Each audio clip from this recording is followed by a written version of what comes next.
Greetings ladies and gentlefish, Lord Chipmunk here, and what I'm going to do today is start a video series just trying to introduce people to this game, give them a few heads up. And so what I'm going to do is I'm going to kind of take you through different things that I think you might want to be aware of as you progress through the game. So just before we start, worth saying, obviously I like this game, I think it's good fun.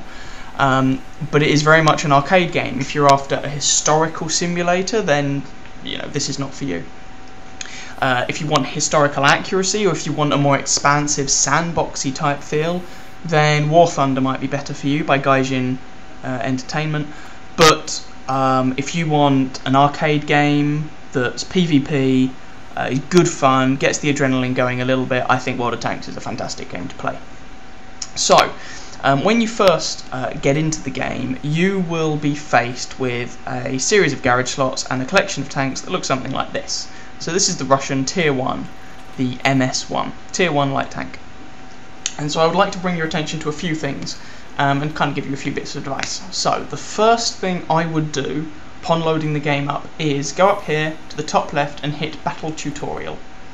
What this will do, and I've already done it so I'm not going to do it again, but what this will do, it only takes a few minutes, is take you through some of the basics so you get an idea of how to control your tank, or a tank, and just some basic kind of controls and things like that and ideas.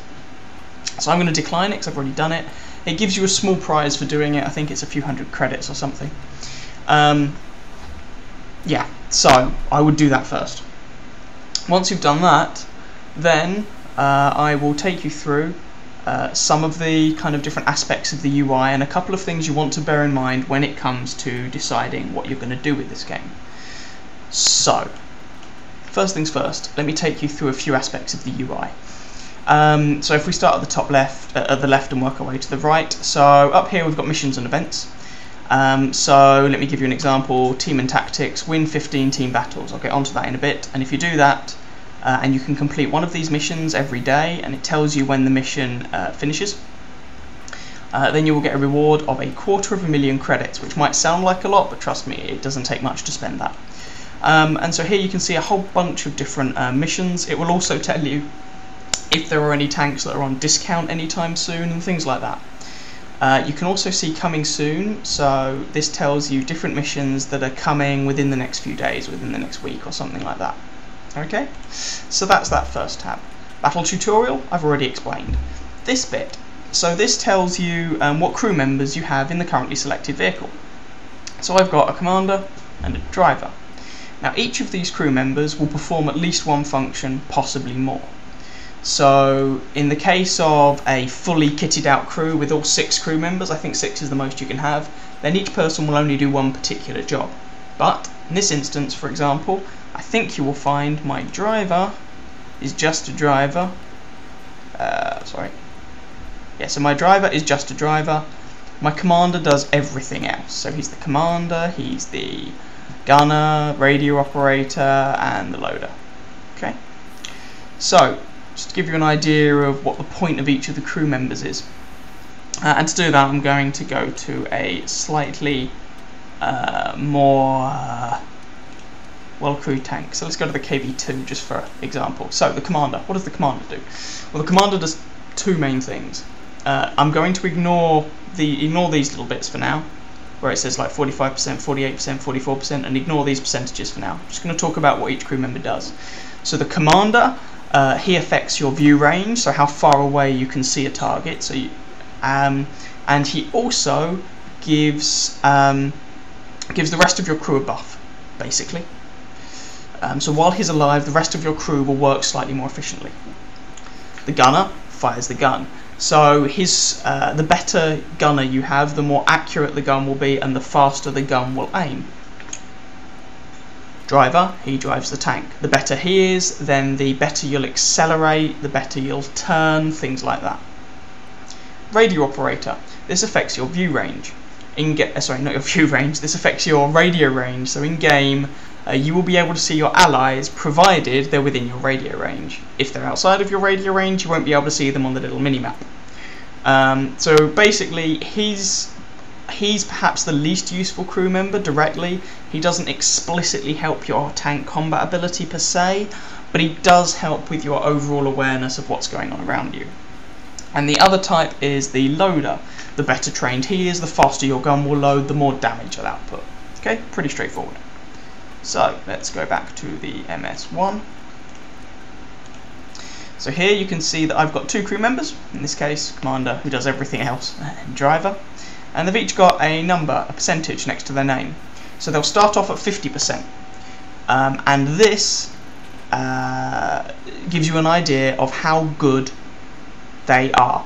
So 50% is the lowest you can go, 100% is the best. So a 100% crew member is as good as they're going to get on their own. Now the commander adds 10% of his skill, so 50%, to all the other crew members, which is why my driver here is recorded as 55%. You can go over 100%, so if you had a 100% crew, i.e. a 100% commander, a 100% driver, etc., your driver, gunner, loader, and so on would actually be 110%, because the driver gives 10% of his skill to the rest of the crew. So as long as your driver is alive, your tank does better because your crew are better. Okay, pretty straightforward.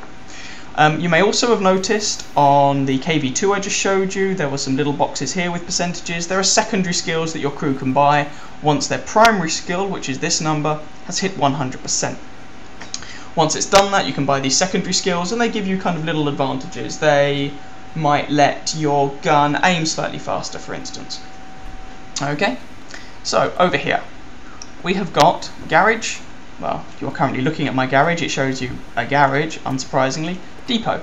This shows you all the stuff that you've bought that's currently sitting in your depot. And yes, I know I just pronounced it 2 different ways. So for instance, it will show you the vehicles in your depot, it will show you any modules in your depot. You can include modules that are on your vehicles at the moment. Except apparently it's not coming up for some reason, never mind. Oh yeah, sorry. So I'm just going to display every single module type. Okay, and I could sell them if I wanted to, but I don't. And these are the ones that are not on my vehicles, that I've just got lying around. Alright. So they are compatible with my vehicles, but they're not currently fitted on them. But anyway, your depot shows you the stuff you've currently bought. Store. You can buy things. You can buy them from the tech tree, which I'll show you in a minute, but you can just scroll around and buy things. And sometimes it will tell you that you can't buy that particular thing because you haven't researched it. So for instance, T3485, I can't bought, it's got research stamped across it. That's because I haven't unlocked this yet. Okay, so that's the store. Service record just shows you stuff about you. So it gives you your win rate, the number of battles you've fought, your hit ratio, average damage per battle, etc. This personal rating is a rating the game gives you to try and represent how much of the game you've completed, quote unquote. So generally, the higher this number, the more experienced you are as a player.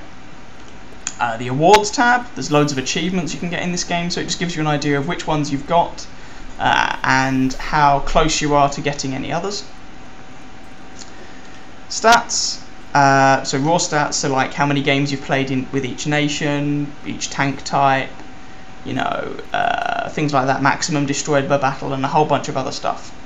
And vehicles, so you can see what vehicles you have, you can see a breakdown on how you are in each of the vehicles, and so all of these stats are generally useful just to give you an idea of how you're doing in the game. You shouldn't become obsessed with these, but they just give you they give you something to aim for, and they can help you improve how you're playing the game.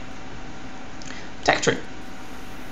So this will show you the tech tree of the currently selected vehicle. So I've currently selected a Russian tank, the MS1, so it's showing me the Russian tech tree. So as you play games, you will accrue experience, and that will let you unlock modules on the tanks that you have and unlock more tanks as you go.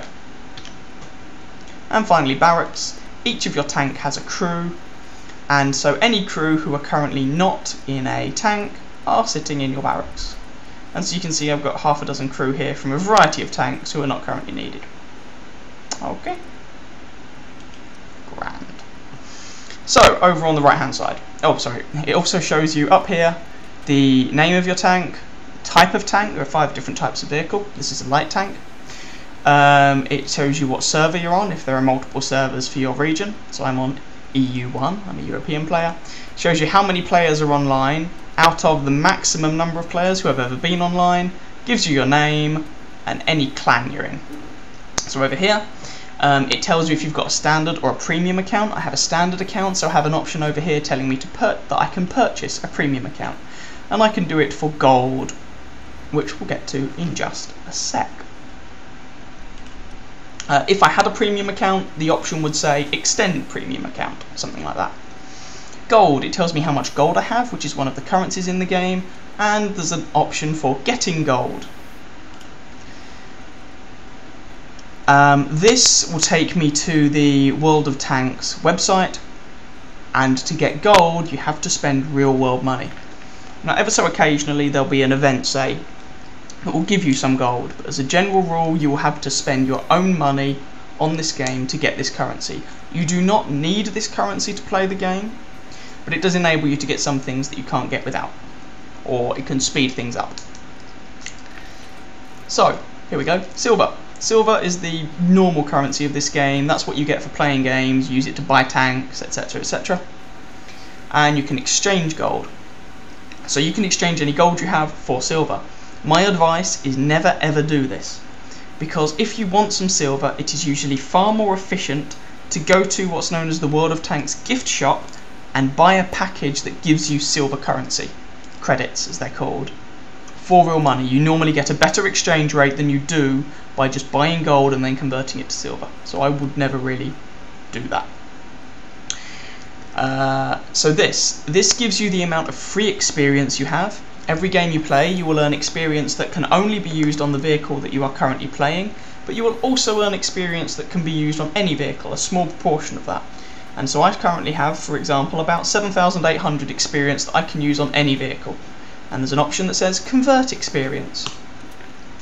And so that enables me to convert some of the experience I have accrued on a variety of vehicles, and I can convert that to free experience, which is this up here, for gold again, so you have to use real world money. I should actually point out at this instance. No, I'll point it out later. Over here on the right you can see a whole bunch of stats about your tank. I'm not going to go into these in detail. The only thing I would like to point out is that have a look at these numbers for your hull armor and your turret armor, and you can see that the MS1 has about 18 millimeters of frontal hull and turret armor. So that's at the front. Several things to note about this. This is thicker than on the sides and on the rear. Tanks are designed to point their front at the enemy, so your front has slightly thicker armor. In some cases it's much thicker. So don't look at the enemy like that, or like that. You want to have your front pointing toward the enemy. I'm not going to go into the details of how best to make use of your armor here, I'm just going to point that out. The other thing I would like to point out, here, it tells you your standard shell penetration. So that is the range of values. So your shell will have a penetration value which indicates how much armor it can go through. So you can see there's a range here, so there'll be an average value, and then there's a random number generator that will randomize what the penetration value for this particular shot is. Now, hopefully you can see that even if I get the minimum penetration value on a shot, that 26 is more than my 18 millimeters of armor. Now there are ways to improve the effectiveness of your armor, and this number will fall off and get worse with range, but the point I'm making is that despite the fact that you're driving around in a tank, so is everyone else, and everyone else has anti-tank guns, as do you, so don't just drive around and think you're indestructible, you will die. Okay, down here, so we have over here all of your tank modules, so gun, turret, engine, tracks and radio, etc. Here you can fit some additional modules that are quite expensive but will improve the performance of your tank, and there are 3 slots for that. Here you can have different types of ammunition for whatever gun you're using. Here you can buy one-use consumables, and they will sit in this slot, so things like fire extinguishers if you catch fire, etc. Service. This is where, in fact I just showed you this, there are multiple ways of getting to each thing. So you can buy ammunition, you can check these resupply automatically boxes, which I would check for repairs and ammunition. This will automatically resupply your ammunition at the end of the game, and it will automatically repair your vehicle. You cannot go into battle with a damaged vehicle, and people before have forgotten to check this and gone into battle with no ammunition or very little. And you can also do the same for any one-use consumables like that fire extinguisher that you might want to have. Okay. And down at the bottom it shows you what tanks you have available and things like that. So currently I've selected Russian tanks. This is a list of the nations available. You can select all nations or a particular nation. And I've selected a tank type. So you can select all tank types or one of the 5 tank types available, and it will show you everything that qualifies. You can see the MS1 sits here. Okay. It also tells you if you have some additional garage slots, which is here, and you can purchase a slot. Again, you can see that's for real world money. So that's what you see when you come in to the World of Tanks game. So a little note on, what sort of nations you might want to play. So there are 7 nations in total. I'm going to have to count now. 1, 2, 3, 4, 5, 6. There are 7 nations in total, and they each have a different character. And I'm about to make... Oh, there are also 5 different tank types. So I'm about to make some broad sweeping generalizations that will be false in most cases. Well, no. They will be generally true in most cases, but there are always exceptions, or there are times when it doesn't quite work and things like that. So, when you load up the game, you'll have a limited number of garage slots. Something like 8, I imagine, 7 or 8. Now, apart from some rare instances where you can get hold of them otherwise, it will cost you real money to purchase a garage slot. So if you don't want to do this, say for instance you want to play the game completely as a free-to-play game, you might want to spend a little bit of time thinking about what tanks you actually want. And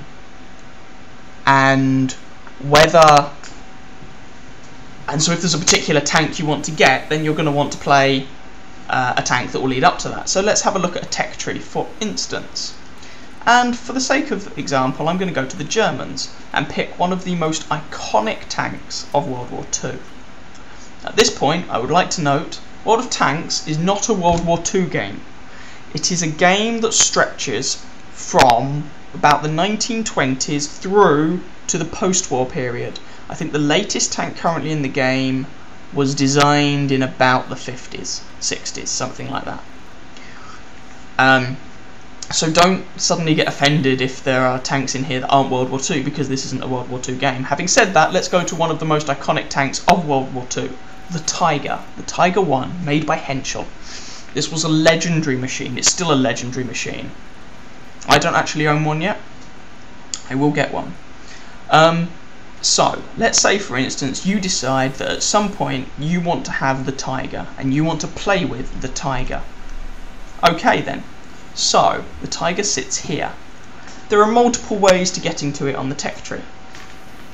You basically just follow these arrows. But you can see the 2 ways of getting to the Tiger involve taking either this tech line through the Panzer IV, for instance, or this tech line through the VK 3001H. And so, if you want to play the Tiger, don't then buy and grind down this tech line, for instance, through the Panzer I, the Panzer 1C, the Panzer Lux, the Leopard, etc. Because you won't end up at the Tiger, you will end up somewhere else. So it might be worth just having a look at the different tech trees and seeing what sort of tanks you want to play. Maybe you want to play some of the iconic ones. There's the Tiger here, the Tiger 1, there's the King Tiger here, for example. Or maybe you want to play the Sherman. So there's the M4 Sherman here, and there's a couple of upgraded Shermans here. For example, perhaps you want to play the Centurion, the post-war tank. There's the Centurion 1, the Centurion's the Mark 7. So you want this tech line. So just bear in mind the sort of tanks that are available on each tech line. Okay? So that's one reason you might decide to play a particular tank and a particular nation. So what's the other reason? Well, maybe you want to play a particular style of tank.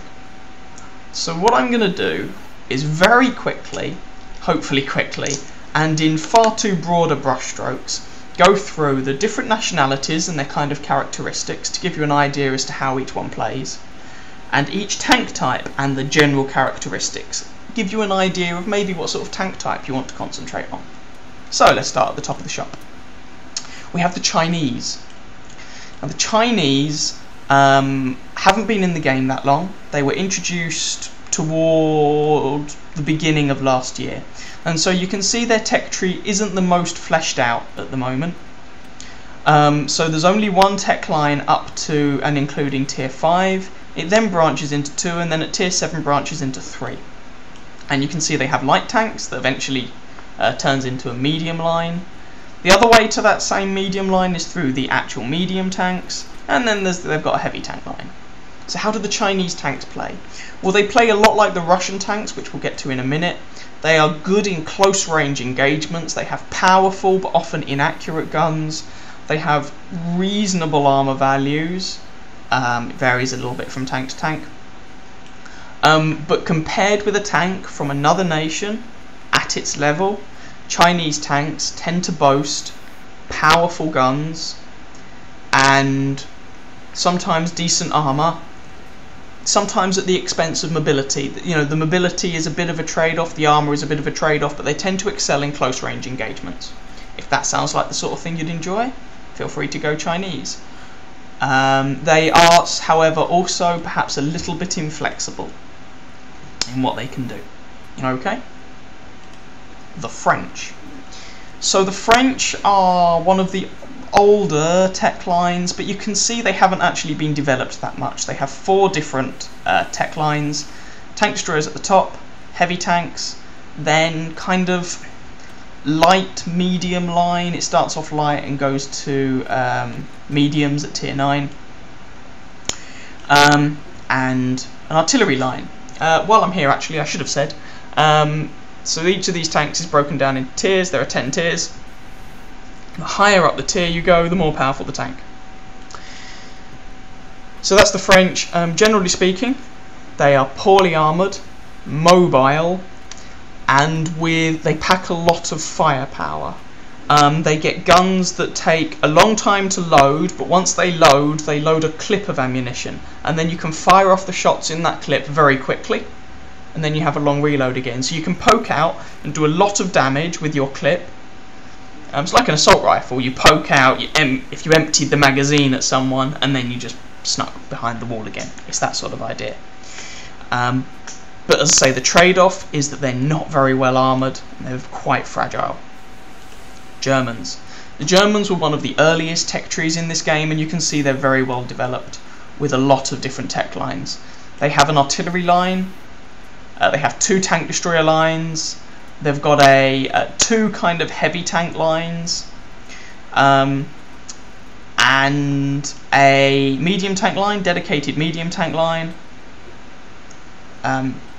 Sorry, the medium tanks also, there are some here. And a kind of scout line that can branch up into the mediums if you wish. Generally speaking, German tanks tend to be very heavy, well armoured, but with some quite large weak spots in the armour. And their guns tend to be very accurate. They tend to be able to penetrate through a very thick piece of armour plating, but they don't necessarily do a huge amount of damage when they get there, and the rate of fire isn't the best. So they're quite clinical in their approach, I suppose. They're reliable. When you point a gun at something, it's probably gonna go through and do damage.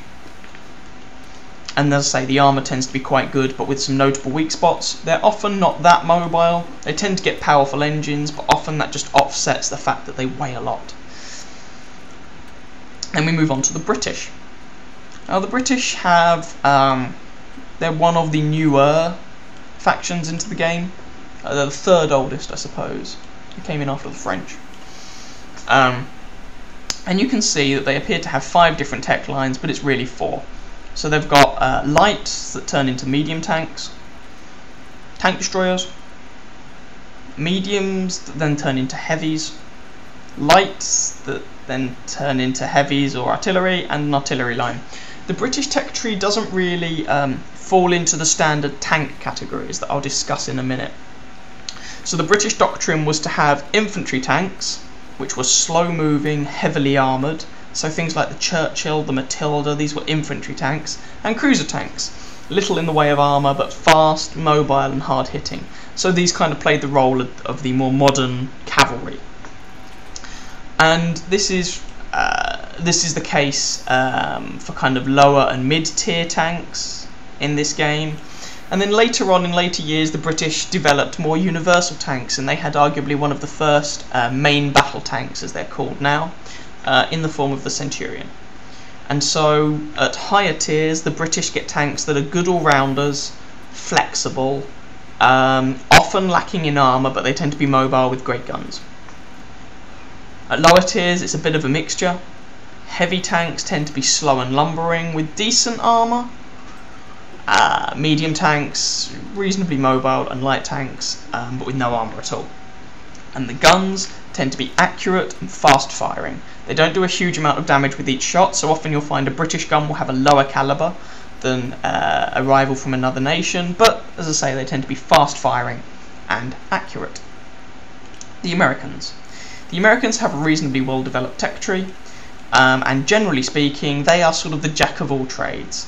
They are flexible, they are not really bad in any situation, but neither do they excel in any situation, but you can rely upon an American tank to be able to do something better than whoever it's facing. Maybe it's better at long-range engagements if it's facing off against a Chinese tank, or if it's facing off against a German or a British tank, it will be better up close and in their face, as a general rule. If that sort of flexibility appeals to you, then you might want to choose the Americans. The Russians. So this is a Russian game, and it's no surprise that the Russian tech tree is very well developed. Generally speaking, Russian tanks are reasonably mobile, quite resilient, and they have guns that do a lot of damage with each shot, but they tend to be quite inaccurate and have a long reload time. And so the Chinese tanks are often based off Russian designs, and so there are some similarities between the two. Generally speaking, Russian tanks are more comfortable up close, personal, in your face than they are at long range, but they are slightly more flexible and less specialised than their Chinese counterparts. And last but by no means least, we have the newest introduction, the Japanese. Now, these are the newest, so they don't have much in the way of development. They basically only have a medium tank line. And they have terrible armour, reasonable mobility as a general rule, and good guns. A bit like the Americans, but trading less armour for more firepower.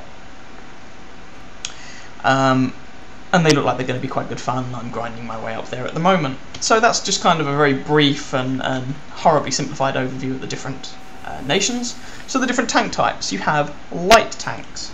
For example, the MS-1 or the MT-25. Generally speaking, they're fast, they're mobile, they have terrible armour. Their guns are only any good if you can get behind enemy tanks where the armour's weaker. And these are the eyes of your team. They're the scouts, often. Then you have medium tanks. Medium tanks tend to be more general purpose machines. They're quite mobile, they pack reasonable firepower, their armour isn't amazing, but you can bounce shots. They're kind of jack of all trades. And so you will generally find that a medium tank is good in most situations. Medium tanks are, in my opinion, also the most varied different tank group. You have tanks like this, that are kind of your typical medium tank, and then you've got like the Matilda, which is slow, heavily armoured, and plays more like a heavy tank. And then you have heavy tanks. Slow, heavily armoured, these are the machines that spearhead your assault. They have decent guns for their tier, certainly larger caliber weapons than light or medium tanks, and that's because they often have to blat through the armour of other heavy tanks. So they're the ones that you really want bouncing shots and soaking damage for your team and being right in the thick of it. Tank destroyers. Tank destroyers are kind of your snipers, your marksmen, your support tanks. They provide devastating firepower, often from a distance. They tend to be vulnerable to turreted tanks if a turreted tank gets close to them. Often tank destroyers don't have turrets. But the trade-off is that they tend to pack awesome firepower in the shape of very, very, very large guns, like that one. Nice big gun there. And finally, artillery. These guys have the biggest guns on your team. They are, however, very vulnerable in close assault. If an enemy turreted tank gets close to them, you're probably dead as an artilleryman. But you get a unique view of the battlefield and you rain death down from a distance. Your guns are not particularly accurate, but you fire high explosive shells that can damage multiple enemy tanks at once. You are the big guns. Having said all that, there are of course exceptions to every rule, but that's hopefully just given you a flavour of what each tank type is like and what each nation is like. So, with that, hopefully you can make some decisions about what you're going to do yourself. And so the last thing I'm going to say is, I'm going to go back to the MS1. So, as you progress in this game, here is the tech tree for the MS1. As you progress, you will unlock modules for your tanks, and you will unlock different tanks that you can then buy. Once you have unlocked everything that can be unlocked from a tank, in this case from the MS1, and I have, you'll get the option up here in the top left to accelerate crew training. If you do not check this, then you will keep accruing experience on this tank, even though you have nothing to spend it on. And the only way you can then do anything with it is by hitting the convert experience button and using real money to turn it into free experience. Experience, i.e. experience that can be used on any machine, but it will cost you cash, cold hard, dollars, pounds, euros, whatever. If you don't want to do this, but you still want to get a benefit from playing it, hit the accelerate crew training button. If you do this, the experience that you would have got to spend on modules on this tank and to unlock other tanks will instead be put into the crew of that tank, and they will level up faster. And so that's what I do as a general rule. Okay? So hopefully that's given you an idea as to what this game is going to be like. Go play games if you haven't already. I mean, don't just sit here listening to me waffle on for ages. And I hope you enjoy playing it. I will try and do more of these videos. Maybe people will find them helpful or informative. And I'll try and give you an idea of what to expect as you progress up the tiers and up the tech trees. So, I wish you the very best of luck, happy hunting on the battlefield, and please feel free to check out some of my other videos. Okay? Ciao ciao guys.